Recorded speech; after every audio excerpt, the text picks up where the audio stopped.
بینەران و جۆگرانی عزیز ئەم کاتتان خۆش و کاتی بەرنمەی هەلە واشنگتنە و تایبەتە بە شێوازی بانگەشەی هەڵبژاردن لە هەرێمی کوردستان. کەمتر لە هەفتەیەکی ماوە کە پرۆسەی دەنگدانی هەڵبژاردنەکانی عێراق و هەرێمی کوردستان ساز بدرێت. بانگەشەی هەڵبژاردنیش وەک دەزانرێت بەشێکی گرنگی پرۆسەی هەڵبژاردنە و لە هەر شوێنە و بە شێوازی جیاواز کاری بۆ دەکرێت. لە هەرێمی کوردستانی عێراق ئەوەی تێبینی دەکرێت خەڵکێکی زۆر دەڵێن بانگەشەکان زۆر جار بوونەتە مایەی گرژی نێوان لایەنەکان و مەترسی لێ دەکرێت ئەو گرژیانە بکەونە سەر شەقامەکانیشەوە. بۆ نمونە تاوانبارکردنی یەکتری بە گەندەڵی و کوشتنکاری و پاشکۆیەتی و کۆنەباسیەتی. ئەمە بێ لەوەی نێزیکەی ڕۆژانە هەواڵی سەنگەرگواستنەوەی ئەندامانی ئەم حزب و ئەو حزب ڕادەگەیەندرێت وەک ئەوەی تەنها لە دەمی هەڵبژاردنەکاندا بۆ ئەندامانی ئەو حزبانە ڕوون ببێتەوە چ پارتیەک کارنامەی باشە. خاڵێکی دیکەی سەرنجڕاکێش لە بانگەشەی ئەم گەڕی هەڵبژاردنەی ئەم ساڵ ئەوەیە لە ناوچە جێناکۆکەکانیش حزبە کوردیەکان هێندەی سەنجیان خستۆتە سەر ڕێکەبەرایەتی کردنی یەکتری هێندە ڕەخنەیان لە لایەنەکانی دیکە نەبووە. پرسیار لێرەدا ئەوەیە ئەگەر ئەو شێوازانە هەڵەبن ئەی بانگەشەی هەڵبژاردن چۆن بکرێت؟ ئایا بانگەشەکانی کوردستان توانیویانە دەنجێکی زیاتر بۆ حزبەکان پەیدا بکەن؟ ئەمە بابەتی ئەم بەرنمەی هەلە واشنگتنە بەندا حەیدەکریم لە بەشی کورددەنجی ئەمریکاوە بەڕێوەی دەبەم ئەم بەڕێزانەش میوانی بەرنامن. تارە تەحسین ئەسعەدی کاندیدی یەکێت نیشتیمانی کوردستان بۆ پەرلەمانی عێراق. پارێزەر شەفیق حاجی خدر کاندیدی گۆڕان بۆ ئەنجومەنی پارێزگای هەولێر. دکتۆر بەشارەت زەنگەنە کاندیدی پارتی دیموکراتی کوردستان بۆ پەرلەمانی عێراق. جۆگری ئازیز تۆش دەتوانی لە ڕێگەی ئەم تەلەفۆنەوە ڕاو بۆچون و پرسیاری خۆت ئاراستەی بەرنامە و میوانەکانمان بکەی. ئەمە ژمارەکەیە 002 619 3062. دەتوانن لەسەر شاشەی تەلەڤیزیۆنەکە ژمارەکە ببینین پاشکەمێکیکە بڵاویەکەینەوە یاخود دەیبین لەسەر شاشەی تەلەڤیزیۆن. ئەمە ئەلبەتە بەرنامەی رادیۆیە لەسەر تەلەڤیزیۆن. دووبارەیەکەم و ژمارەکە 002 619 3062. ئێستاش میوانەکان ئامادەن. پارێزەر شەفیق حاجی خدر کاندیدی گۆڕان زۆر سپاس دەکەین بۆ بەشداریت لە بەرنامەی هەلە واشنگتن. سپاس کاک حەیدەر. بەڵام یەک تێبینی من کاندیدی لیستی گۆڕانی 234م بۆ پەرلەمانی عێراق نەوەک بۆ ئەنجومەنی پارێزگای هەولێر. زۆر سپاس دەکەم بۆ ڕاستکردنەوەی ئەم هەڵی. زۆر سپاس گیانە. زۆر سپاس. پەرلەمانی عێراق. زۆر سپاس. هەروە تارە تەحسین ئەسعەدی کاندیدی یەکێتی هیوادارم تۆ بۆ پەرلەمانی عێراقیش بی تۆش هەڵە نەبی هەڵەمان نەکردبی بینە پۆستەکەت. بەڵێ فەرموو. سپاس بۆ بەزەحی کردنی ئەو کاندیدانە کە بەڕاستی ئەوە نیشانەی پیشاندانی خۆتانە وەکو پرۆشی بۆ خزمەتی ملەتی کورد و وەکو ملەتێکی هاوبەش لە عێراق. من ئەم ناوەکەشم تارە تەحسین یاسین ئەسعەدیم و کاندیدم بۆ پەرلەمانی عێراق. باشە، زۆر سپاس. دکتۆر بەشارەت زەنگەنە کاندیدی پارتی دیموکراتی کوردستان، زۆر سپاس دەکەین بۆ بەشداریت لە بەرنامەی هەلە واشنگتن. پێچەوانەوە من سپاسی ئەوەی بەڕێز دەکەم. هەڵبەتە ڕادیۆکەیەوە ناوان بوو یاری خۆی نواندووە و سەلماندووە لە نێو کۆمەڵگەی کوردەواریە و زۆر خۆشحاڵم بۆ ئەم دەرفەتە و لە خزمەتی ئێوە ئەو میوانەم. زۆر سپاس دەکەم. زۆر سپاس. دکتۆر بەشارەت هەر لای خۆت دەمینینەوە. ئەم جارە هەڵمەتی هەڵبژاردن بە بەراوردکردن لەگەڵ هەڵبژاردنەکانی ڕابردوو سەرڕای ئەوەی کە هەندێک کەس دەڵێن سیستی پێوە دیارە لە ڕووی کۆڕ و کۆبوونەوە و کۆبنەوەکانی کاندیدەکان لەگەڵ خەڵکە، بەڵام تونترە لە ڕووی تومەتبارکردنی یەکتری. چی وای کردو ئەم جارە لایەنەکانی ڕخنەی تون لە یەکتری بگرن؟ هەڵبەتە بۆ باسکردنی ئەم بابەتە کەمێک پاشخانە کۆمەڵایەتی ڕۆشنبیری و سیاسی و فکرەکەی کۆمەڵگەی کوردەواری هەست بکەین. هەڵبەتە لای جەنابتان و لای هەمووانیش معلومەکەوە کۆمەڵگەی کوردەواری کۆمەڵگەیەکە تازە بە تازە دەست و پەنجەی نەرمەکان لەگەڵ ئامرازە ئاشتی خوازەکانی دەستا دەستکردی و یەکی دیژە و ئامرازانە ببوورە ئامرازی هەڵبژاردنە. ئەموان معلومەکەوە ئێمە پێشتر بەداخەوە هەمیشە سەنگەرمان لە بەرامبەر یەکتر فڵکان ڕووکرابوونەیەک. ئێستا کە ئێمە گەشتە ئەم خۆناغە بەوەی کە شەڕکردنێکە لەسەر مێزەکان من بە شخصی خۆم ئەمە بە پەرەسەندنێک ئەزانم لە چاو ساڵانی نەوەتەکان ئەمە هەمووان دانەنین بەو حقیقەتە و بەو پەرەسەندنا بەڵام ئەگەر بێن ئەم پەرەسەندنا ئایا توانج و سەرنجی و تێبینی هەڵاگرێ نەخێر تێبینیەکی زۆر هەڵەگرێت و ئەوە جەنابیشت لە سەرەتای دەستپێکی بەرنامەکەیە زۆر جوان دەست سەربرینەکان بەڵێ سەنگەری تونمان لە یەکتر گرتووە بەڵێ سەنگەر گواستنەوە هەیە بەڵێ تانەوتەشەر هەیە تەشیرکردن هەیە هەموو ئەمانە هەیە هەڵبەتە پێشتر زۆرێک لە هاوپەیمانەتی ئەتوانین بڵێن بەرژەوەند خوازی حزبی لەنێو حزبەکاندا لەنێو حزبە ڕکابەرەکانی نێو گۆڕەپانی سیاسی هەرێمی کوردستانە هەبوو بێت وای کردووە کە ئەم بابەتی کە ئێمە ئاوە دەرەکمان پێ کردووە هەستەکەین کە ئێستاکە ڕکابەرەکە زۆر تونترە لە چاو ئەوانی ڕابردوو لای ئێمە پێشتر دەرنەکەوتوە ئێستاکە زیاتر بۆمان دەرکردو ئەمە گرێتەوە بۆ ئەو هۆکارە جاکە ئێستاکە ئەمە دەرکەوتووە ئەمە هەڵبەتا گرێتەوە بۆ ئەوەی کە بابەتەکانی گەیشتن بەدەسەڵات بۆتە جێگەی سەرنجی هەمووان و کۆمەلگەی کوردەواری زەمان شێوەکو کۆمەلگەیەک ئامادەسازی دادا نییە لە ڕووی فکری لە ڕووی کۆمەڵی لە ڕووی ڕۆشنبیریەوە بەوەی کە فعلەن دان بنین بەوەدا بڵین کۆمەلگەی ئێمە چاوێکی ژەو دەتوانێت ڕەش و سکیلەیەک جا بکاتەوە ئەمە لەلایەک نایەکی تر هەڵبەتە حزبە سیاسیەکان مافی خۆیانە بە هەر شێوازێکی هەوڵی ئەوە بدەن زۆرترین دەنگ خۆیان شێوازێکە لە چوارچێوەی یاساکان دەبێت شێوازێکەوە ڕەوایەتی هەبێت شێوازێکەوە توخنی پێگە کۆمەڵایەتی و پێگە سیاسیەکانی کەسەکان نەکەوێت بەڵام بەداخەوە ئەمە بینراوە هیوادارم کەوا سنوورێک هەبێت بۆ ئەم بەتا هێڵی سوور نەپەڕێنی. بەڵێ پارێزەر شەفیق حاجی خدر کاندیدی گۆڕان بۆ پەرلەمانی عێراق ئەلبەتە ڕاستمان کردەوە تۆ ئەم هەڵبژاردنە بۆچوونی تۆ چ جیاوازێکی لەگەڵ ئەوانەی پێشتر هەیە کە زۆر کەس بە چارە نووسازی دەزانن بۆ هەندێ لایەن بەڵێ ئەم هەڵبژاردنە گەرمگۆڕیەکی زۆر باشتری هەیە لە ئەوەی ڕابردوو گەرمگۆڕیەکی هەمەلایەنی هەیە لەبەر بەلای منەوە لەبەر چەند هۆکارێک یەکەمیان لەبەر ئەوەی هەڵبژاردنەکە دوولایەن هەیە دوو هەڵبژاردنە بێکەوە یەکەمی هەڵبژاردننی بۆ ئەنجومەنی نوێنەرانی عێراق کە لە داهاتوودا پەیوەندی نێوان هەرێم و بەغدا دیاری دەکات بە شێوەیەک لە شێوەکان دووەمیش ئەنجومەنی پارێزگاکانە کە ماوەیەکی زۆرە دەسەڵات دەستاودەستی نەکردووە دەسەڵات خۆی لە شێشاوەتەوە دەسەڵات بە بیانوی زۆر بە جۆرەوە ئەنجومەنی هەڵبژاردننی ئەنجومەنەکانی دواخستووە سێمیشیان ئومێدی خەڵکە بۆ ئەوەی خەڵک چاوێکی لەسەر ڕابردووە لەسەر پاشخانە کە تا ئێستا دەسەڵات کۆمەڵی وعدی داوە وعدەکانی جێبەجێ نەکردووە ئیدی ئومێد خەڵکەکە چاوی لە داهاتووە لە پاشەڕۆژە بۆ ئەوەی لە ڕێگەی هەردوو هەڵبژاردنەکانەوە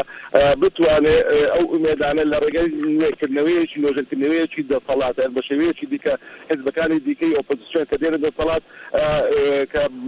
بەرنامەکانیان کە لە خزمەت خەڵکدایە بتوانین ئەوانیش هەڵبسەنجێنن ئاەتە ئەوانیش وەکو هەردوو حیزبە دەسەڵاتدارەکەی ڕابردوو دەکەن یاخود بەڵێنەکانیان بەزێ دەگەێنن سێمیشان ڕفتاری دەسەڵات لە ڕابردوودا ڕفتارێک بووە پابەند بە لەسەر کۆمەڵێک بەڵێن بەتایبەتی کە دێتە سەر پرسی هەڵبژاردن کە دێتە سەر وادەی هەڵبژاردن بەڵام کاتێک کە هەڵبژاردنەکات کۆتایی پێدێ ئەوان دەستنەوە سەر ئەو ڕێچکەی کە ڕابردوو کە بۆ خۆیان داناوە ئەو ڕێچکەی کە خزمەتی کە تەنها خزمەت با کۆمەڵە کەسانێک دەکەن لە نێو دەسەڵاتی خۆیاندا وا دەکات بەشێکی زۆری خەڵک لێ دوور بکەوێتەوە ئەمە وا دەکات ئومێدی خەڵک زیاتر بێ خەڵک گەرموگۆڕتر بێ بۆ ئەوەی حیزبەکانی دیکە لایەنەکانی دیکەیان بەرنامەکانی دیکە کە بە فەعلی لە خزمەت خەڵکن یان هەریستە دیکە ڕۆشنیان کردوێتەوە بارودۆ خیاڕون کردوێتەوە بۆ جەماوەری خەڵک بۆ کوردستان بۆ خەڵکی کوردستان بۆی لە داهاتوودا ئەو چارەسەر ئەو نەکبەتیانێک کە بەسەریان داهاتوان ئەو عدانێک کە جێبەجێ نەکراون ئەو خەیاڵ پڵاویە کە لە ڕابردوودا حیزبەکان بۆیان کردووە یان ئەو جیاوازیەی کە هەیە ئەو نادادپەروەیەکە هەیە بتوانێت لەوێ ئەو هەڵبژاردنەی داهاتوو کە بەتایبەتی کە لیستەکانی ئۆپۆزیسیۆن هێناوێنێتە گۆڕ و لە بانگەشەکانیاندا تاکید و زەختی لەسەر دەکەنەوە و لە داهاتوودا باندۆرێکی تەواوی لەسەر دەسەڵاتە بی بۆی ئەو دەسەڵاتە لە خزمەت خەڵکدا بێت و لە خزمەت بەشی هەر زۆری جەماوەری خەڵک دابێت نەوە تەنها لە خزمەت نخبەیەک و لە خزمەت لە ئەنگرانی سەردەستەیی حیزبی ئەلف یاخود حیزبی بادابێ لەبەر ئەوە گەرموگۆڕی هەڵبژاردنەکان وەیە لەبەر ئەوەش ئەو وەکو تۆ لە سەرەتا باست کردووە پێناسە دابەشکردن پێناسە بەخشینەوە یان پێناسەدان بە بەرامبەر دێتە گۆڕی ئەمەش بە تایبەتی لەلایەن دەسەڵاتەوە هەیە کە لایەنەکانی دیکە بە زۆرێک لە زۆرەکانی ناپاشیان بە زۆرێک لە زۆرەکانی دەستێک هەڵکردنیان بە زۆرێک لە دەستکاری دەستکاریکردنیان بە زۆرێک لە زۆرەکانی وروژاندنی خەڵک تاوانبار دەکا کە ئەمەلاڕاستیدا وروژاندنی خەڵکە بۆ داخوازی خۆیان بۆ ئەوەی خواستی خەڵکەکە لە ڕێی هەڵبژاردنەکانشەوە دواتر لە ڕێگەی نوێنەرایەتیکردنەوە بێتە دی بۆ ئەوەی حکومڕانەتی دموکراسی هەبێت بە دەسەڵاتی گەل بێ لەگەلەوە بۆ گەل بێ لە ڕابردوو دەکە ئەو بە شێوەیەک نەکراوە ئەگەر بە شێوەیەکی ڕوخسار بکرابێ وێ خەڵک ومێدی ئەوەی لە داهاتوودا ئەوە بە شێوەیەکی بەکردارەشی بێتە دێ و بسەگەڕێ. بەڵێ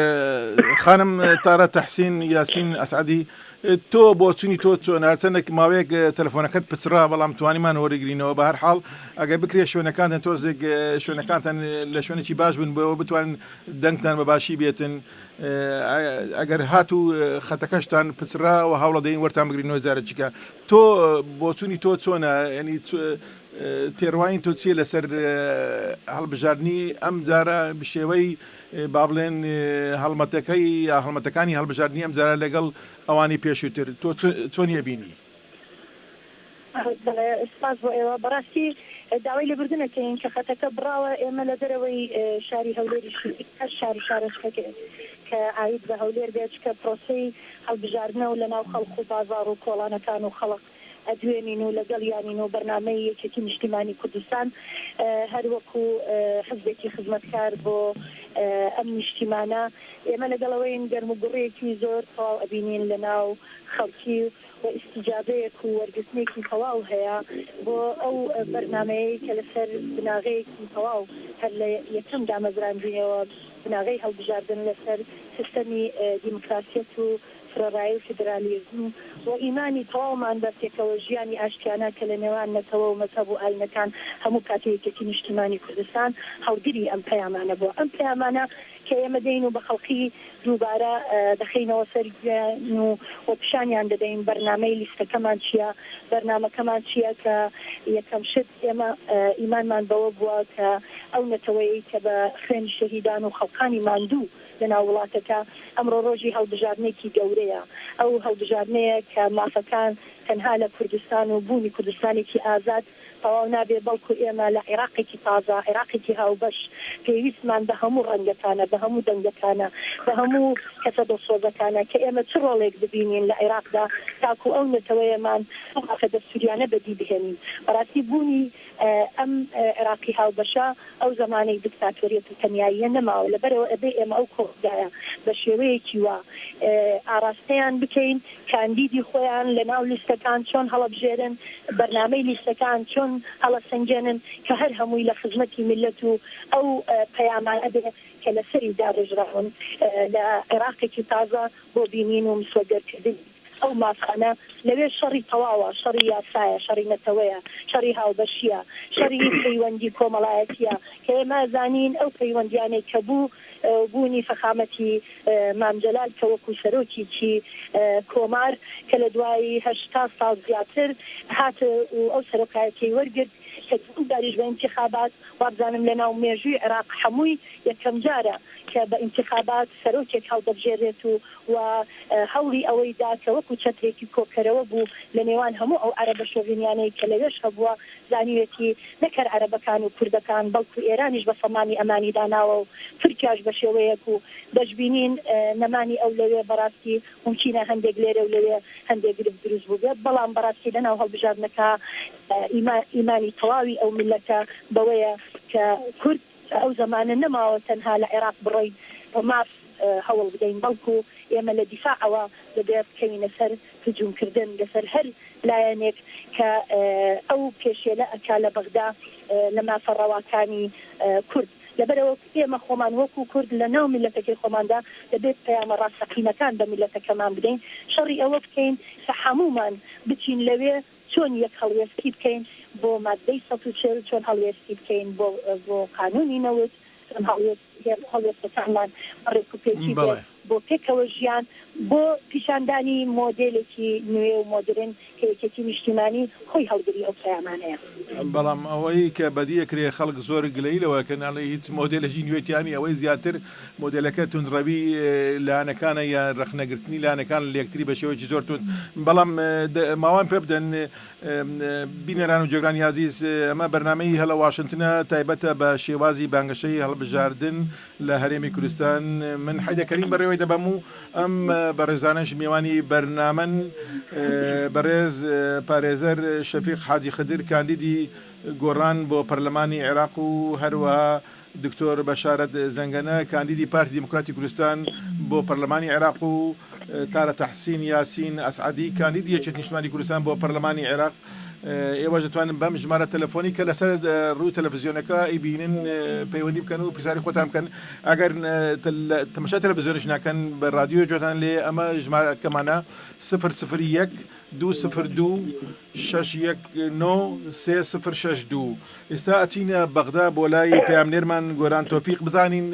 لە بەغدا چ هەرە سەبارەت بە پێشە بڕچی یاخود هەڵمەتی هەڵبژاردن لە بەغدا لە نێوان لایەنەکان. کا گۆرانم کاتەوە باش.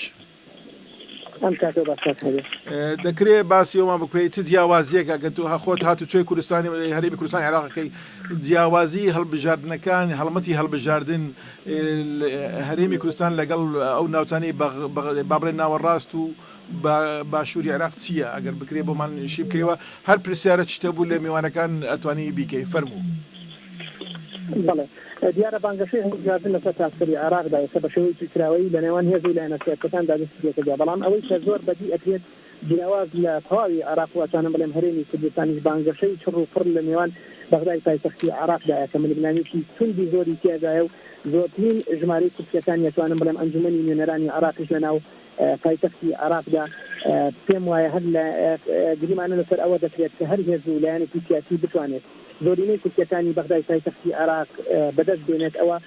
براوەی هەڵبژاردن دەبێت بۆ کە ئەگەر بەغدا بڕیار لەسەر هەر هێز و لایەنێکی سیاسی بدات ئەوە زۆرینەی کورسیەکانی پەرلەمانی عێراق متوەفر دەکات. وەک لە هەڵبژاردنی پێشووشدا بینیمان لیستی نوێری مالیشی توانی کە ئیتلافی دەوڵەتی قانون بوو زۆربەی کورسیەکانی بەغدا بەدەست بێنێت.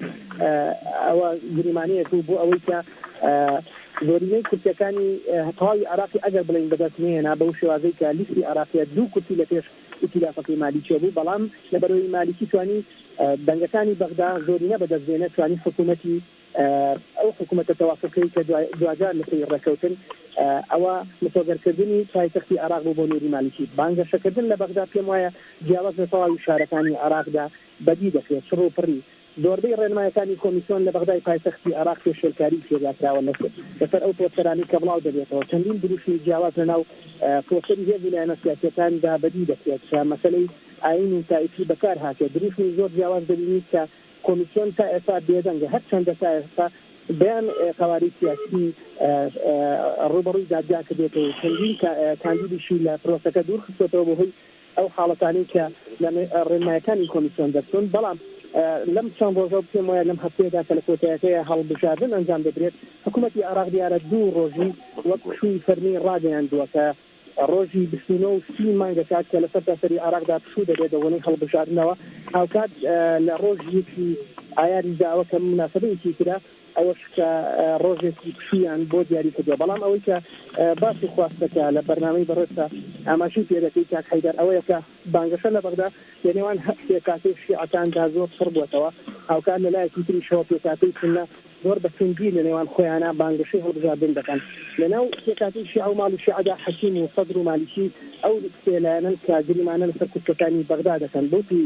شکاندنی ئەمڕۆ مالیکی لە پێکهێنانی حکوومەت و هاوکات پابەند نەبوون بە تەوافقی سیاسی هاوکات شکستێنان لە باری خزمەتگوزاریدا ئەو دروشمانن کە حەکیم و سەدر لە زۆربەی کۆد و کۆبوونەکاندا باسی لێوە دەکەن. مەسەلەی مالیکیش لە ناوەڕاستی عێراق توانم بڵێم خۆرهەوای عێراقدا بابەتی مەسەلە ئەمنیەتەیەتی کە پێکاتەی سنە و کورتەی متحیدین و لیستی عێراقیە کە دابەز بۆ بەسەر چەند لیستێکدا صالح وەکیل وایەت عەلاوی سەرپەرشتی دەکەن. ئەمەش لە مەسەلەی بابەتی ئەمنیدا هەموو ئەو ئاگدار دەکەنەوە کە ویلایەتی سێم بۆ نووری مالیکی کارەساتێک ڕوبەڕووی ناوچەکوونیەکان دەکاتەوە و ئەمە هەوڵێکە بۆ دوورخستنەوەی پێکاتەی سنە لە پرۆسەی سیاسی عێراق. تازەترین بابەتیش لەسەر ئەوەی مفتی دیاری سنە لە عێراق گۆران تەواوی هۆشیاری بەڵێ ئەگەر بکرێتین زۆر سپاس بۆ چونەکە شتەکان گەیشت بەڵام ئەگەر هیچ پرسیارەکەت هەیە بۆ میوانەکان فەرمووە ئەتوانین دوای پەیوەندیشت پێ بکەین ئەگەر شتێکمانە بۆ قسە لەگەڵا بکەین داوا لێ بکەین شی بکەیەوە وڵات پرسیارێکم ئەوەیە ئەتوانم بڵێن جگە لە پارێزگای سەرکوب دەبینی هێز ویلایەتە سیاسەکانی هەرێمی هێز ویلایەتە سیاسە کوردستانیەکان بەهیچ شێوازێکی ئەو تۆ هیچ ئامادەکاریشیان بۆ ناوەڕاستی بەشەکەی تری عێراق نەکردووە لە کاتێکدا کە دەبینی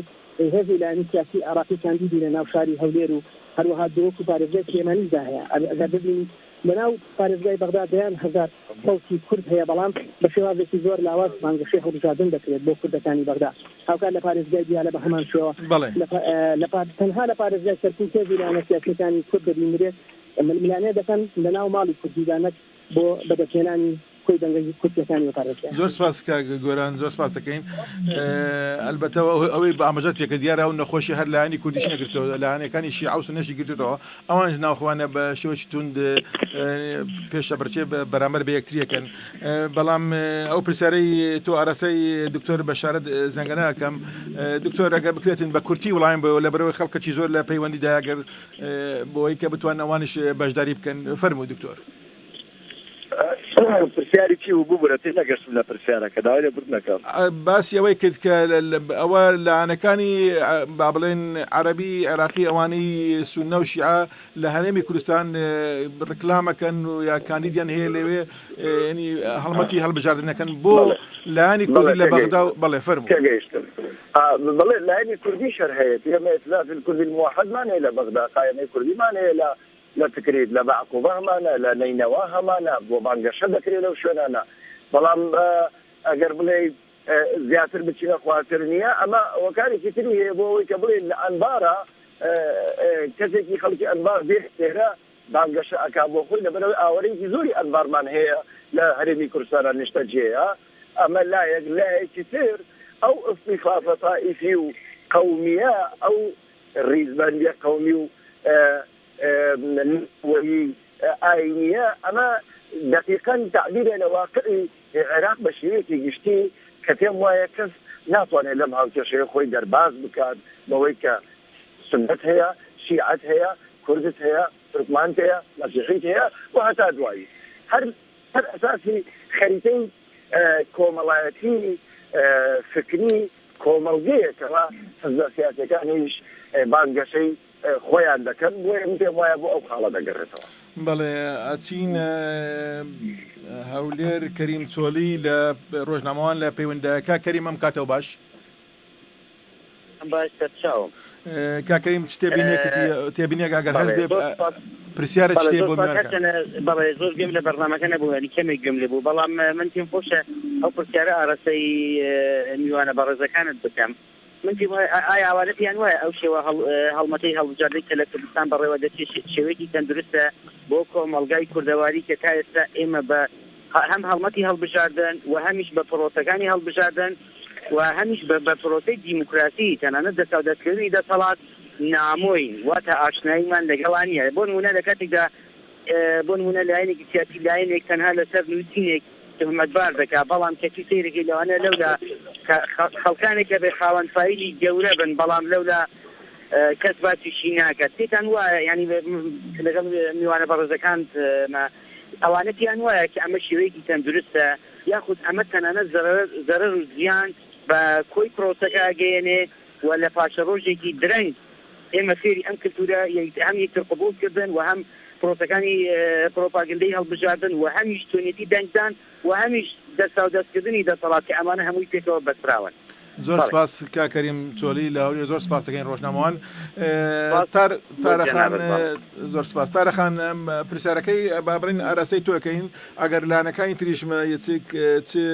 پارێزەر شەفیق حاجی یاخۆ دکتۆر بەشار هەر کامەشان تێبینێن هە بتوان و ئەوانش بەشداری تیا بکەن تارەخان فەرموو تارەخان بەڵێ بەڕێز بەڕاستی بەڵێ ڕاستە ئێمە لە کاتێکی زۆر هەستیار پێدەپەڕین هەتاکو بتوانین بەرنامەکانمان بە چڕوپڕی پیشانی هاوڵاتیانی بدەین لە ڕێڕاگەیاندنەوە بێت لە ڕووی گەڕانن لە ناو خەڵقا بێ گەیاندنی پێیان بێ بەڕاستی مەفروضە ئەوانە زیاتر لە ناو تەلەڤیزیۆن و ڕاگەیاندنەکان پیشان بدرێ بەڵام من بە دوو تەوەر باس ئەەکەم ئەڵێم لەلایەک بەڕاستی بوونی هەندێک گیر و گرفت لەو جۆرە خیتابانە یا لەو جۆرە هجومانە ئەکرێت من لەگەڵ هەموو کاتێک لەگەڵەوەم کە ئێمە هەر کەسێکمان دەمان بەرنامەکانمان پیشانەنێ و خەڵق حکوم بدا ئایا بەرنامەی کێ لێکێ بەخۆسرا دوام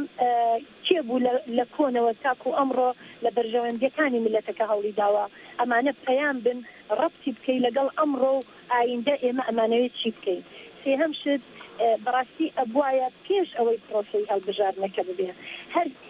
کە هەڵ ئەبژێرێ لە ناو ئەو لیستانە بۆ نمونە ئەمڕۆ ئێمە کە تەواو ئەبێن لە 30 مانگ تەواو ئەبێت و 4-5 مانگ نەتیجەکە دەرەچێ ئەبێ ئێمە دەستێ بکەین بۆ 4 ساڵی تر چی بکەین هەر حزبێک بەپێی پەیڕەوی خۆی دەوراتی تایبەت بکاتەوە و خەڵق ئامادە بکا بۆ پەرلەمان خەڵق ئامادە بکا بۆ هەر پۆستێک واتە ئەو کەسانە هەڵبژێرێ بەڕاستی کە مێژوویەکیان هەبێت لەگەڵ کۆمەلگاکەت بگونجێت ڕۆژێک لە ڕۆژان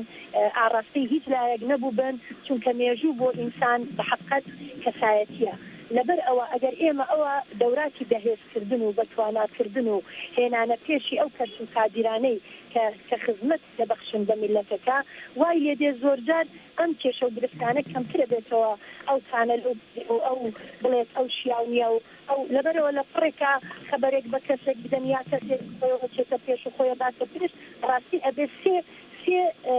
شت زۆر گرنگە لە ئەندامی پەرلەمانی بەغدا هەبێ یەکەم مێژوویەکی زۆر پاکی هەبێ وەکو کوردێک کە ئێمە بەدەست ڕژێمێکەوە زۆرمان ناڵاندووە نابێت دەستی تێوەرگرا بێت لە هیچ شتێکەوە چونکە ئەگەر یەک تۆز لەم شتانەی کیا هەبێ نەتەوەکەی بەڕاستی ناتوانێت بە تەواوی حاڵەتێک لە دیفاعکردن و دانانی هجوومێک بۆ مافەکان بێت سێهەم شت ئەبێ عەرەبیەکی پاراوی باش بزانێ دووەم شت سێم شتیش دەبێت لە ناو یاسا بەڕاستی زانینێکی تەواو ئامادە باشیەکی هەبێ کە دەچێتە بەغدا تازە بە تازە خۆی فێر نەکا لەوێ هەتاکو فێر ئەبێ لەگەڵ وەزعەکە 4 ساڵی پەرلەمانەکە تەواو بووە واتە ئێمە هەڵبژاردن نەکرد بۆ یەکێتی بۆ پارتی بۆ گۆڕان بۆ هەر کەسێک کە هەمومان تەسەوڕەکەم لەسەر ئەوەی کە پێویستمان لە ڕووی حکوومەتەوە حکوومەتی دڵکەتراوانە لە ڕووی پەرلەمانی بەغداوە پێویستمان بە خەڵکی دەتوانایە بە ئەزمونە بزانێت چۆن لەوێ شەڕی یاسا و شەڕی ئەم هەموو پێکهاتانەی لە شیعە و سوننە و مافەکانە ئێمە زۆر شتی گەورەمان بەدەستەوەیە ئینتیزارمانەکە لەبەرەوە من بەو تەوەرەوە ئەڵێم هیوادارم ڕاگەیاندنەکانی شتە باشەکان و پۆزەتیڤەکانی کاندیدەکان کە ئەبنە هۆکارێک بۆ ئەوەی هەڵبژاردننی خەڵکێک تەنها لەسەر یەک پێوەر هەڵ نەبژێرێت وەکو کاتم سەڵکێک بێت بچێتە پەرلەمانی بەغدا بەڵام نەتوانێت بەرەو ڕووی کامیرە بێتەوە نەتوانێت زمانێک بە زمانی ئەو کەسەی لە ناو عێراقایە بتوانێت قسە بکە ئەنجا لەبەرەوە من لەوە نیم خۆمان خەریکەین بە زۆر شت کە ئەمڕۆ گەورەتر هەیە خۆمانی پێ خەریکەین لە هەمان کات ئەبێ کاندیدەکەش بەڕاستی تارەخانەکە بکرێت کە کورتکەیەوە زۆر ئامادە بێت زۆر سپاس پارێزەر شەفیق حاجی خدر کاندیدی گۆڕان بۆ پەرلەمانی عێراق ئەگەر توانیت خۆ تێبنێسەوە جێ بە هەروەها لە بەڵێن و پەیامەکانتان چ شتێک بەزەقی ئێوە زیاد دەکاتەوە لە لایەنەکانی دیکەی بەشدار لە پێشەبڕکێی هەڵمەتی هەڵبژاردن بەڵێ کاک حیدەر بەر لەوەی وەڵامی بەتری پرسیارەکەی تۆ بدەمەوە بە یەک سەردێر هەموو تێبینیەک بدەم لەسەر ڕۆڵی کورد لە بەغدا بە تایبەتی دەربارەی ئەو کوردانەی کە لەوێ بوون دەسەڵاتی سیاسی کردین و نەرایەتی کورد لە بەغدا دەچێت بە هەردوو لایەنیەوە بە لایەنی پەرلەمانیەوە لە پەرلەمانی عێراق وەرەوە بەلایەنی دەستی تەنفیزیەوە لە حکوومەتی عێراقیدا ئەگەر تا ئێستا لە ڕووی ئەو پەیوەندی نێوان هەرێم و لە نێوان هەرێم و بەغدادا تووشی شکستی بوون بەڵام لە دۆشدانی کوردەکانی بەغدا لە کوردە فەیلیەکان کوردە شیعیەکان بەڕاستی کەم پێرخەم بوونە تا ئێستا تووشی شکست بوونە نەیان توانیوە ئەوانە زۆر بدەنەوە ئەوانە ڕۆڵێکی زۆر گرنگیان دەجێڕا دەکرا بە شێوەیەکی دیکە بە شێوەیەکی استراتیژیان نەتەوە یانەتر تعامل لەگەڵ ئەوانە کردا سەبارەت بە وەڵامەکەی ڕۆژنامەنووس کەریم تۆلی ڕاست دەکا ئەگەر هاتوو لەگەڵ پەیوانە نێو دەوڵەتەکان بە تایبەتی پەیوانی ئەو وڵاتە سیستەمە دموکراسیەکان بەراورد بکەین بانگاشەی هەڵبژاردن چ شێوازی هەڵبژاردن سیستەمی دموکراسیەکەی کوردستان جیاوازی زۆرە جیاوازەکانیش حتمەن هەڵبەتە بەلایەنی نەرێنیدا دەشێنێتەوە چونکە کاتێک ئێمە پرسی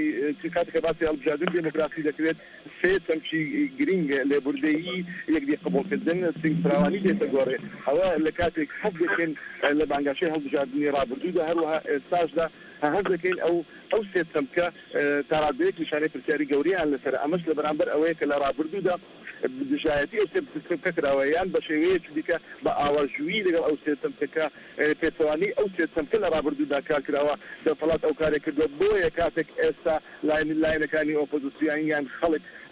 بەگەر مگوڕ دەچێتە ناو بانگەشەکانی هەڵبژاردنەوە ترسی ئەوە دێتە گۆڕێکە ئەو مەسەلەیە بە شێوەیەکی دیکە دەبێتەوە سەبارەت بە وەڵامی پرسیارەکەش ئەوەی دیای دەکاتەوە لە بەرنامەکەی ئێمە بەرنامەیەکی هەمەگیرە گشتلایەنیە یعنی خاڵەکی سەرەکی خاڵەکی زۆر زەق و سەرەکی کە ئێوە جیاکاتەوە لە لایەنەکانی دیکە خاڵی هەر زەقی ئەوەی ئەمە جیاکاتەوە بەتایبەتی لیستی گۆڕان بۆ پارێزگاکانی هەرێمی کوردستان ئەوەیە کە ئێمە بۆ هەمەگیری بۆ هەموو خەڵکی کوردستان بۆ دادپەروەری بۆ گشتگیری هەوڵ دەدەین نەک بۆ لایەنەکەی خۆمان نەک بۆ هەوادارەکانی خۆمان نەک بۆ دەستێک بۆ نوقبێک نەک بۆ ئەوەی ئەو نێوانەی نێوان هەرە هەژار و هەرە دەوڵەمەندەکان بەرپراواتر بکەین بەڵکو دێوانەوەی کێروی هەژاری بەرۆسەرەوە بین بۆ ئەوەی نەیهێڵین و ئەو جیاوازیە نمێنێت و هەموو خەڵکی کوردستان لێسودمەند بێت سەبارەت بە عێراقیش پەیوەندی نێوان هەرێم و نێوان بەغدا لەسەر پەیوەندێکی تۆکمە بێ بتوانین هەموو جنگە و دامەزراوەکانی دەوڵەتی عێراقی فیدراڵ لە خزمەت کوردا بەکاربهێن و استراتیژی نەتەوەیی نەک لە تاکتیکێکی حزبیانەی بەچەت لە بەغدا پەیڕۆ بکەیت. بەڵێ زۆر سپاس دکتۆر بەشار ماوەت پێ دەم بەڵام ئەچینە سلێمانی باوان کەمال لە پەیوەندیدایە ئەم کاتەوە باش ئەم کارەتان باش فەرموو کاک باوان فەرموو وەڵا ساز بۆ بەرنامەکەتان و ساز بۆ کارەشێتی میوانانی بەرنامە من بۆ مۆزوع هەڵبژاردن و ئەوە ڕاستی ڕاست سەر لە کاتێکی ئەوە داین کە حملی هەڵبژاردن و دوو هەڵبژاردنوان لە بەردەمدا ئەنجومەنی پارێزگاکان و ئەنجومەنی نێرانیان ڕاخە بەڵام کاگەشەبیر لە باسێک باسی ئەوە دەکات کە ئێمە پێویستە گشتی کار بکەین نەک تاگەڕەوانیان کەنا بۆ لایەن خۆمان مەبەست چێیە کاگەشەبیر وەکو بزنی گۆڕان کە ئەوان نەڵێن بە گشتی وەکو بەڵێ خۆمان ئەوە پارێزەر شەفیق حاجی خدر ئەو کاندیدی گۆڕانە بۆ پەرلەمانی عێراق جا بۆ پێم باش بوو کە بەڕاستی بە گشتی کارکرا وەکەوەی کە لەم هەڵبژاردنانە نەبینجا لە هەڵبژاردنەکان تەنها لێدان و ڕوو ڕشکردنی یەکتر بوو لێ بەڕاستی لەم کاتە من پێم وابوو دەبێت زیاتر کار لەسەر هەڵبژاردنەکان کرا بە شێوەیەکی عەمەلیانە بە شێوەیەکی باشتر کە ئەوەی کە لە ئێستا دەبینی تەنها لێرە ئەوە دەبینین کە تەنها لایەنەکان لێکتر دەسروێنن یعنی شتی وا بەدی ناکەین کە ئەوەنەی کە زیاتر لە لێکدان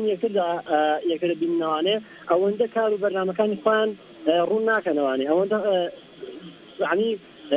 بچنە ناو خەڵکەوە بەرنامەکان ڕوون بزان ئایا ئەم حیزبەکە دەرەچێت چی ئەکات بەرنامەی چییە دەیەوێت لە داهاتوودا چی بکە بەڕاستی وەکەوەی کە پێشتر بینیمانە لە تەلەڤیزیۆنی تێنێن و لە تەلەڤیزیۆنەکانی تر وەکو باسی ئەمانە زیاتر بەس هێرشکردن سەر یەک لایەن ئەمانە بۆچی ئەنجا لە دواتردا کە ئێمە لە کات هەڵبژاردندا بۆچی هەندێک مۆزوع دەکرێتەوانێ کە ڕێکەوتنی نێوان پارتی و گۆڕان لە کات هەڵبژاردنەکاندا سیر یعنی بەڕاستی لەم کاتیا تۆ پێویستە کات هەڵبژاردنەوە پێویستە هەندێک کاری یاوازتر بکرێت یان من پرسیارە لە شەوی دەکەم کە بۆچی پێشتر گۆڕان ئەم هەموو پێداگیریکە لەوەی شەفافێت و ئەوە بخۆخێنە بۆ هەرێمێک بەڵام ئێستا ڕێکەوتنێک لەکات لەگە پاری دموکراتی کوردستاندا کە هیچ لە مەسلحەتی خەڵکی هەرێمی کوردستاندا نییە لە ئێستا ئێمە خەندەق لێنرێ بۆچی ئەمانە لەم کاتەیە کە ئێستا ئێمە پێویستە هەندێک کاری باشتر بکرایە نەکەوەی گۆڕان و پارتیگەن کادا ڕێکەون و بکەونە سەر لیانی یەکێتی بەڕاستی کە ئەمانە لە ئەمان کادا ڕێکەوتنامەیەکیان ڕێکەوتنامی استراتیجیە بەڵێ زۆر سپاس هەڵبژاردنەکان بە تێوەری شتردا براوە زۆر سپاس کاک باوان سەرنجت گەیشت زۆر سپاس سەرنجت گەیشت زۆر سپاس کاک دکتۆر من وتبووم ماوەت پێدەم بەڵام بە کاک شەفیق وەڵام بداتەوە دوای دێمەوە لای تۆگە هیچ شتێبینێک کتێبی لەسەر قسانی کە کرا ئەگەر ماوەمان پێ بدەی بە پارێزەر شەفیق وەڵامی پرسیاری باوان بداتەوە فەرموو کاک شەفیق. بەڵێ کاک حەیدەر من ماف دەدەم بە کاک باوان نیگەرانی و بێئومێدی خۆی بە شێوەیەک وەکو زۆر بەشێکی زۆری خەڵکیش بە شێوەیە دەری دەبڕێ چونکە تا بەڕاستی لە ڕابردوودا ئەو پاشخانەی کە دەسەڵات هەی بووە ئەو پاشخانەی کە لە ماوەی ئەوەندە ساڵی ڕابردوودا حکومڕانی خۆمان بووە خەڵک کارەکتەرەکانی دیوە خەڵک ڕەفتارەکانی دیوە خەڵک کردارەکانی دیوە بۆیە ئومێدیان بەوەیە کە گۆڕانەیە کە ئاپارەکە ئاراسەکە بە شێوەیەکی دیکە بگۆڕێ کە بە خزمەتی سەرچاپای خەڵک بێت و لە خزمەت هەمووانیشدا بێ ئێمە کاتێک ئێمە وەکو گۆڕان یان نوێنەرانی گۆڕان کاتێک باس لە شتێک دەکەن کاتێک باس لە بەرنامەی خۆیان دەکەن هەڵبەت باس لەوە دەکەن لە پاشخانەکە لە ڕابردوودا بەراوردێک دەکەن لەوەی کە تا ئێستا پێشکەش بە خەڵک کراوە خزمەت پێشکەش بە خەڵک کراوە بە چ ئاخارێک بووە بە چ ئاراسەیەک بووە تا چەند بووە بۆ ئەوەی لەوە زیاتر بکرێ بۆ ئەوەی ڕەخنە لەوە بگرێ کە هەیە بۆ ئەوەی لە داهاتوودا ئایندەیەکی گەشتر و ڕووتر و بەرزتر بێتەدی کاتێکیش گومان دەخرێتە سەر ئەو ڕێکەوتنامە یان کە بە ڕێکەوتنامەی دەشوبێنن یان گومان دەخرێتە سەر ئەو پەیوەندیانە ئەوەی کە ئێستا گۆڕان کردوویەتی حزبێکی دیکەش دەیکات ئەوەیە کە تەنها ڕێکەوتنێک یان شێوازێکی لێک تێگەیشتن بۆ تشکیلکردنی حکوومەتێک هاتۆتە کایەوە کە ئەو حکوومەتە لە ماوەی داهاتوودا کە تێگەی بەو شێوەی کە دواتر لەگەڵ حیزبەکانی دیکەشدا بتازێنرێیان بگونجێنرێ بۆ ئەوەی بەرنامەی گۆڕان بچێتە نێو خودی ئەو حکوومەتە ئیدی ئەو حکوومەتە حکوومەتێکی ئێتلافی دەبێت بێگومان حکوومەتی ئێتلافیش کە دوو شێوازی هەیە یان ئەو حکوومەتە ئێتلافی کە حزبێک بەتەنها ناتوانێت حکوومەت تشکیلکە ناتوانە دوو حزب یان سێ حزب یان ئەو حکوومەتە ئێتلافیە کە لە باری ناکاودا کە لە باری ئاراسەیەکی نیشتمانی لە پڕ بێتە گۆڕێ بۆ ئەوەی بتوانێت لەو قەیرانە دەرباز بێ هەموو حزبەکان بەشداری بێ ئەوەی ئێستا لە کوردستان هەیە ئەو حکوومەتە ئیتلافیە کە حزبێک بەتەنها ناتوانێت حکوومەت تشکیل بکات بۆیە بەرنامەی حکوومەتی داهاتوو بەرنامەی حزبی براوەی پێ دەڵێن حزبی سەردەستی پێ دەڵێن ئەو حزب هەرچێک لە شێوەکانی بێ لە شێوەکان بژمارەی کورسیەکانی لە ئەوانەی کە زیاتر بووە ئەو بەرنامەی ناتەسێنن لە ڕێگەی دانوستانەوە بەرنامەی هەموو ئەو حزبانە بێتە نێو خودی ئەو حکوومەتە بەرنامە حکوومەتە کە حکوومەت تشکیل دەکەن بۆیە ئەو ڕێککەوتنامەی کە هەیە لەسەر حکوومەتە تەنها لەسەر ئەدای حکوومەتی داهاتوو دەبێت چاودێریکردنی حکوومەتی داهاتوو هەم لە ئەسەی گۆڕانە کە ئەگەر هاتوو زۆرێک لە جۆرەکانی نەرێنی یا پاشەکشەیەک لەو بەدامێکراوە ئەوە دەبێت هەڵبسەنجێژێ هەروەها لەلایەن خەڵکەوە ئەو تا دەبێت حکومەت خۆیان بدەن و ئەو تا دەبێت قسەی خۆیان بکەن بێگومان گۆڕان ئەگەر هاتوو ئێستا ئاخارەکە بەو شێوەیە هەر ڕێکەوتنامێک کە دێتە پێش نیگەرانی لە پێشە جۆرێک لە شتی گوماناوی لەسەر ئەمەش بۆ ئەوە دەگەڕێتەوە کە لە ڕابردوودا ڕێکەوتنامەکان دوو بە دوو کراوە لە ڕابردوودا دوو حزب دەسەڵات بە شێوەیەک بۆ هەموو شتەکانیان خۆرخت کردووە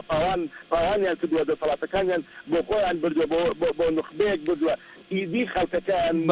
هێزەکانی لێ بەدەر بووە خەڵک حەقیەتی بترسێ لە داهاتوودا بەڵام چۆن ئەمە دەسەلمێنی چۆن گۆڕان دەسەلمێنی ئەوە لە داهاتوودا تاقی باشترین شت ئەوەیە کە لە 6 مانگی داهاتوودا لە ساڵی یەکەمی حکوومەتدا ئەو مەسەلەیە دەخرێتە بەرسان و تاقی بدرێتەوە ئەو کات دەبێت خەڵک ئەگەر هاتوو گۆڕان لە بەرنامەکەی خۆی لادا دەبێت گۆڕانی سزا بدرێت و بگۆڕدرێت و بە شێوەیەکە لە دەرحەق خزمەت و دەرحەق بەڵێ کاک شەفیق بێت و ئەمە تەواو لەگەڵ نیگەرانیەکانی ئەو برادەرە بدەم. بەڵێ کاک شەفیق البەتە ئەم وەڵامی تۆ چەند شتێکی وروژاند بەڵام حەز دەکەم بچمە لای دکتۆر بەشارەت بۆەوەی ژماوەیە کە چاوەڕوانە بۆی بەتەواتیویش بەشداری بەرنامەکەم بکاتن دکتۆر بەشارەت فەرموو هیچ تێبنێک لەسەر ئەو قسانەیە و لەسەر پرسیارەکانی پێشووتر هەر شتێک تێ فەرموو. بەڵێ وەڵام من لەسەر ئەوەی وەڵامدانەوەی پرسیاری ئەوەی شێوازی بەڕێوەچوونی بانگەشتەکان لە هەرێمی کوردستان تەندروستی یاخودنا هەڵبەتە ناکرێت ئێمە بەو شێوازە ڕەهاییە بڕیاری لەسەر بدەین من بابەتەکە بە تەواو ڕێژەیە بۆ پێشتریش لە سەردای بەرنامەکە ئاماژەم بەوەدا کەوا ئەگەر بێت و بەراورد بکەین لە نێوان حالەتی ئێستای حالەتی کۆمەڵایەتی سیاسی ڕۆشنبیری کوردستانە لە دوای 2000 و پێش 2000 ئەوە ئێمە پەرسەندنێکی باش نەبینین بۆیە ئەکرێ بڵێم لە ڕووی پرەنسیبەوە بڵێ تەندروستە بەڵام لە ڕووی وردەکاریەوە نەخێر تەندروست نییە و ئێمە باسشمان لەوە کرد بەڵام دیسانەوە لە ڕووی وردەکاریشەوە من ئەکرێ ئەگەر بێت و حاڵەتی بانگەشەکردن شێوازی بانگەشەکردن هەرێمی کوردستانم بەراورد بکەم بە باقی بەشەکانی کە بەڕێوە ئەچێت هەڵبەتە ئەوەی لای خۆمان تەندروستتر ئەبینم بەو پێی کە ئەوەی منزانی بێت لە ڕێگاکانی میدیاکانەوە ئەوەی کە لە بەشەکانی تری عێراقدا ئەچێت بەڕێوە زیاتر کانێتە شەر و زیاتر لە بابەتی تایفی و ئاینی و مەذهبی و ئەم بابەتانەیە کەچی بەرعکسی ئەمە لە هەرێمی کوردستانە زیاتر قسەکردن لەسەر ئەوەیە کە بۆ منە بۆ ئەنجومەنی پارێزگاکان کە ئەوەیە کە قسەکردن لێ لەسەر باشتر بە هاوڵاتیان و بۆ شێوازی کتریش هەروەها قسەکردن لەسەر ئاشکردنەوەی یاخود چاکردنی پەیوەندی نێوان خەڵک و دەسەڵاتە ئەمە من بە نقطەیەکی بە خاڵێکی ئەرێنی ئەبینم وەک لەوەی کە لە باقی بەشەکانی عێراقا بۆیە ئەوێ کە ناکرێ بە شێوازی یەک بکاتە دوو ئێمە بڵێن تەندروستە یاخود نا لایەکتر لە حەقەت بۆ تێبینین لەسەر قسەکانی ئەو بەرزەیە کە لە سلێمانی و پەیوەندی پێوە گرتن بە حەقەت ڕێکەوتنامەی حەفتەی نیسان نێوان پارێزی کوردستان و بزوتنەوەی گۆڕان ڕێکەوتنامەیەکی سیاسی استراتیژی نییە بەڵکو ئەکرێ بڵین ئەمان لێکتێگەیشتنێکە یا داشتنامەیەکی لێکتێگەیشتنە بۆ کردنەوەی درێژخۆرەی حکوومەت کە ئێمە ئەوە ئەمڕۆ 216 ڕۆژە ئەم حکوومەتە دەچنە بۆ ئەم پەرلەمانە دانەنێشتەوە خەڵکیش هەر چاوەڕوانە بۆیە من ئەمە بە هەنگاوێکی ئیجادی لە قەڵەم ئەدەم کە هیوادارم بە زووترین کات ئەم درێژخۆرەیە چارەسەر بکرێ و برادرانی یەکێتی نیشتیمانی کوردستانیش بتوانن بێنە نێو یەکلات بێتەوە وە قسەکردن لەسەر مەسەلەی خەندەق ئێستان ئەو بەڕێوە وژاردی و زایدەن دوایە کە پارتی دیموکراتی کوردستان وە بزوتنەوەی گۆڕان بەجیا لە یەکێتی نیشتیمانی کوردستانە دەر من پێم وان نییە بەگە بەم شێوازە لەگەڵ قسەکردن لەسەر خەندەق بکرێت من پێم وایە کە ئێمە پێشتر خەندەق هەولێر لێدراوە لە دەوروبەری هەولێر بوو بابەتی ئەمنی کەس قسەی نەکردووە لە دەوروبەری کەرکوز لێدراوە کەس قسەی نەکردووە یعنی ئەمە کلەنیش ئەتوانم کە بڵێم بابەتی خەندەق لێدان بابەتێکە کە لەوانەیە کەسێکی تایبەت پسپۆر لە بواری ئاسایی یا قسەی لێ بکە بەڵام ئایا پارتی دیموکراتی کوردستان یا بزنەوەی گۆڕان لە یەکێتی ئەدەن ئەمە بە حەقەت ئەمە ئیسحاجێکە بە حەقی پارتی دیموکراتی کوردستان من پێم وان نییە کە وادێت بەڵکو شێ بڵێم شەر لە بادینان تەپۆز لە پێش دەرگەی من ئەنی لە سلێمانی ئەمە ئەوگوزارێت بەڵام پەلاماری ئەنی لەبینی گۆڕان یەکێتی ئەوگوزارێت کەچی پەلاماری لقی 4 ئەدرێت پەلاماری تەقە لە ناوچەی 5 ئەکرێت هەموو ئەمانە بە حەقەت من ناوێ بچمەسەر بابەتی ئیتهامکردنی ئەویتر و ئەنیتر بەڵێ زۆر سپاس دکتۆر زۆر سپاس لە بەرەوەی خەڵکەکی زۆر ماوەش زۆر کەم ماماوە ئەچینە هەولێر کاک عومەر فەرهادی زۆر بەکەمی دابە بەڵە فەرموو تاویکە فەرموو جان تاویکە فەرموو ببوورە من مەبەستم ئەو بکە بڵێم ئەو بابەتی هەڵبژاردن کە لێرە ئاچێت بەڕێوە نقطەی ستریژەیە کە ئێمە دەبی و ژێنی فعلان هەر ئەمە پێم وایە عادەتەنیش وا ئاچێت بەڕێوە کە لیستەکان منافەتی یەکترین هەڵبەتە ئەم بۆ ئەوەی خۆی جوانکە لە پێش چاوی خەڵک ئەوی تر ناشرین ئەکات کە ئەمە سوبێتی باش نییە بەڕێی من ئەمە سوبێکە من ناوێنێم شێوازی نەرێنی ئەگەر دەتو بەراوردی بکەن بە شێوازی ئەرێنی کە لە ئەوروپا و لە ئەمریکادا ئاچێت بەڕێوە کە لیستێکی دیاریکراوەڵێ من ئەمە تەشکردووە ئەوترڵێ من ئەوەی ترم پێشکەش کردووە بەڵام نێرە بەداخەوە لە کوردستانە بە شێوەیەکی گشتی ئەمە لە حەزێم و هەموو لیستەکانە کە بەداخەوە اتهامکردنی یەکتریە بەداخەوە هەڵدانەوەی زۆر سپاس دکتۆر زۆر سپاس ئەچینێ هەولێر کاک عومەر فەرهادی کاک عومەر ئەگە بکرێ بە کورتی لە بەرەوەی ئیمێڵەشمان بۆ هاتووە لە وەبزەم لە فەیسبوکەوە هاتووە ئەگەر بکرێ بە کورتی پرسیارەکەت هەیەتکە فەرموو بەڵێ من دەزانم یعنی ماوە نەماوە بەڵام من بە هینەکەم تەکیزەکەم لەسەر ئەنجومەنی پارێزگاکانە کە لە هەرچێ پارێزگای هەرێمی کوردستان ئەنجام دەدرێ و لام وایە لەلایەن خەڵکی لێرە زیاتر حەزبەکانی زیاتر بایەکیان بەوەی پارێزگاکان داوە لە کاتێکدا من ئەوە دەپرسم و دەڵێم لە هەرسێ بەڕێز لە مانگی لە ساڵی 2005 9 ساڵە ئەنجومەنی پارێزگاکان هەڵبژێردراون بەبێ ئەوەی هیچ دەسەڵاتێکیان هەبێ غێری لە موسەوەرگرتن لە ئیمتیازاتی تایبەت بۆ زەوی و ئۆتۆمبیل و چی لەو شتانە ئایا گرنگی ئەوە چی ئەگەر ئەو ئەنجومەنی پارێزگای هەبێ یان نەبێ ئایا ئەو زارش هەروە بەدەسەڵات دەبن هەر بۆ زۆر سپاس ناوێکی گەورە و دێ کوێرانە یان گۆڕانکارێکی بەسەر زۆر سپاس هەروە حەزەکەم ئاگاداری ئەمە ئەلبەتە ڕیکلامان کردبوو داوامان کردبوو خەڵک لە ڕێگای با بڵێن فەیسبوک و لە ڕێگای ئیمێڵەوە تویتەرەوە شتمان بۆ بنێرن ئەمە تێبینی و ڕەخنە و پرسیاری کاک محەممەد تاقانەیە لە لە ویلایەتی تەکساسەوە ناردوێتی پرسیاری بۆ هەر سێکیان کردووە ئەلبەتە من پرسیارەکانەکەم دوایی دیارێکە وەڵام دەتەوە سەرەتای یەکێ لە پرسیارەکان ئەوەیە بۆ تارەخان کە دەڵێ ئێوە وەک یەکێتی لە سەرەتای ڕاپەڕینی 91 دەتوانم بڵێم یەکەم هێزی کوردستان بوون و ئێستاش سێیان پێتان وانە هەڵی زۆرتان کردووە لە ئیدارەکردنی لە ئیدارەدانی یەکێتی و ئەوە بەشی ئەو بەشەی کە لە حکوومەت هەتان بوو بۆیە دابەزیونە هێزی سێم و ئەگەر هەڵەتان کردووە چیتان کردووە بۆ ڕاستکردنەوە ئەمە یەکێک بۆ تارەخانە بەر لەوەی وەڵام دەیەوە تارەخان ئەچمە لای بابنە دکتۆریش پرسیارێک بۆ بەرز بەشارەت زەنگەنە ئێوە باسی ڕاگەیاندنی دەوڵەتی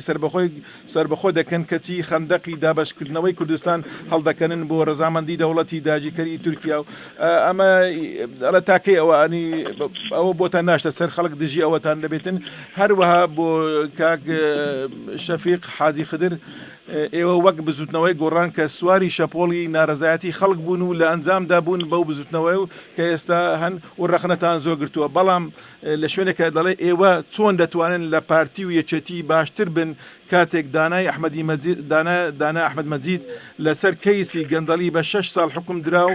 لە کۆنفەیەکوونێکدا حکوومەکەتان هەڵوەشاندەوە و ئێستاش لە سلێمانی بە کەماڵی سەڵتەنەت دەسوورێتەوە چۆن دەتوانن لە پارتی و یەکێتی باشتر بن کە دەتان وت پارتی و یەکێتی کۆنە بەعسن و جاشەکان دەسوورە ئەگەر بکرێ هەر یەک و بە 30 سانیە تارەخان ماوەمان کەمە هەر 30 سانیە دەدەمێ فەرموو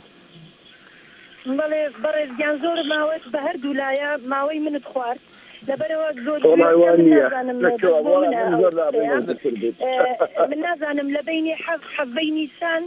یان حەڤەی شوبات با خەڵکی خۆی جواب داتەوە من لەناو پەرلەمانی کوردستان بووم ئەزانم چەند بەقڵیان لەملی ئەو دەسەڵاتی کە خۆیان باسیەکەن ئێستا خۆیان چونەتە سەر دەسەڵات زۆر سپاس جوورە کایە بەجێم دەڵ قسەم ناتەنها رادیۆکە داخرێتن بەدەست ئێمە نێچووکە